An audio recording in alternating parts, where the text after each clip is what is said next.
सिंधुदुर्गात 42 जागांसाठी तब्बल 5,61,105 मतदार आज मतदान करणार आहे। महायुती आणि महाविकास आघाडी यांच्यामध्ये काटेकी टक्कर असताना विशेषतः सावंतवाडी विधानसभा मतदारसंघामध्ये बंडखोरी झालेली आहे। सकाळीच मैदानावर उतरलेले आपल्यासोबत भाजपची विरोधी विशाल परब आहेत। काय सांगाल, मतदान होत आहे, मोठा उत्साह पाहायला मिळतो, मात्र बंडखोरीचा सामना महायुतीला करावा लागतो, याचे परिणाम काय होतील का?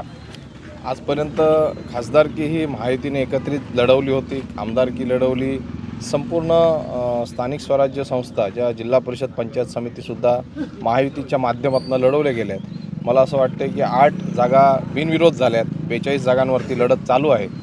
आज महायुतीचा कौल हा दिसतोय संपूर्ण बूथवरती। तळागाळातील कार्यकर्ते, शिंदे गट असेल, भारतीय जनता पार्टी असेल किंवा राष्ट्रवादी, सर्व एकत्रितपणे कार्य करताना दिसत आहेत आणि विकासाच्या घोडदौडच्या दिशेने संपूर्ण कोकण दिसत आहे। तुम्ही ज्या ठिकाणी तळवड्यामध्ये ह्या ठिकाणी रवींद्र चव्हाणांचे कट्टर समर्थक म्हणजे संदीप गावडेंची थेट लढत रुपेश रावळांशी होते आणि इथे UBDने मोठी ताकद लावलेली पाहायला मिळाली। यामुळे त्यांना कुठेतरी ज्या प्रमुख लढती होत्या इथे त्यांना रोखून ठेवण्याचा प्रयत्न केला गेला।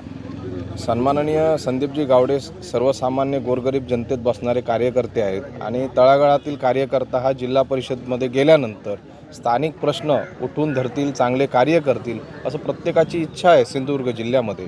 मला असं म्हणायचं आहे की या ठिकाणी उभाटा किंवा विरोधक या मतदारसंघात शिल्लकच ठेवले नाही आहेत।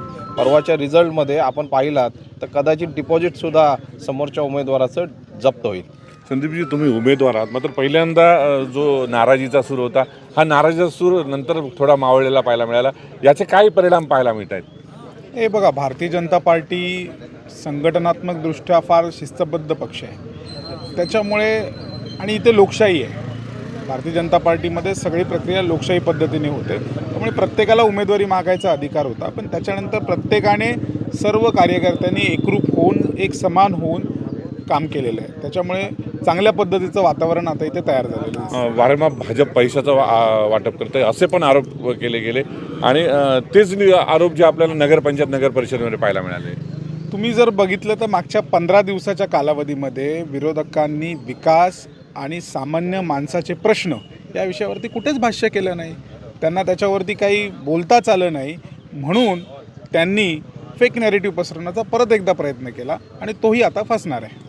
मणियरी असेल, माटणे असेल, याशिवाय तुळस असेल, या सगळ्या मतदारसंघामध्ये बंडखोरांनी डोकं वर काढलेलं आहे। याचा काय परिणाम होतोय का भाजपच्या एकूण हे जे उमेदवार लढत आहेत त्या संदर्भात?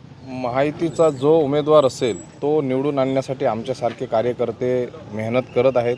या ठिकाणी सत्ता ही महायुतीची येणार आहे आणि कुठे बंडखोरी झाली त्याच्याशी आमचा काही संबंध नाही। या ठिकाणी भारतीय जनता पार्टी आणि महायुतीचा जो उमेदवार असेल त्याला निवडून आणण्यासाठी आम्ही सर्वांनी कंबर कसलेली आहे। शेवटचा प्रश्न, जिल्हाध्यक्षांनी पूर्वसंध्येला म्हटलेलं होतं विरोधक कुठे दिसले नाहीत, एकसंध विरोधक नव्हते, त्यामुळे ही निवडणूक आतापर्यंतच्या निवडणुकांमध्ये त्यांना अत्यंत सोपी घेतली होती आणि क्लीन स्वीप देण्याचा त्यांनी दावा केलेला आहे।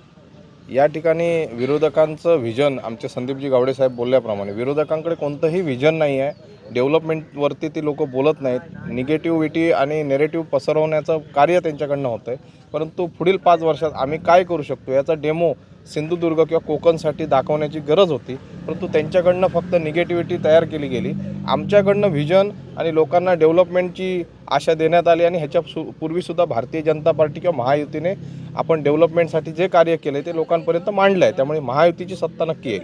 सकाळपासून मतदानास सुरुवात होती, उत्स्फूर्त प्रतिसाद मिळतो, लोक उत्साहाने बाहेर पडत आहेत, काय सांगाल? दुपारपर्यंत बऱ्यापैकी मतदान होईल आणि या ठिकाणी महायुतीची आमची जेवढी मंडळी आहेत ती खूप प्रेमाने आणि आशेने परवाच्या रिझल्ट हा किती फास्ट येईल याच्यासाठी आज दुपारपर्यंतच वातावरण निर्मिती तयार होईल। आपल्यासोबत ते विशाल परब आणि संदीप गावडे त्यांनी दावा केला आहे की भाजपने जो ठिकाणी प्रचार केला बंडखोरांचा काही परिणाम होणार नाही असा त्यांनी दावा केला। मात्र तुर्तास सिंधुदुर्ग जिल्ह्यात मोठ्या उत्साहात मतदानास सुरुवात झालेली पाहायला मिळते।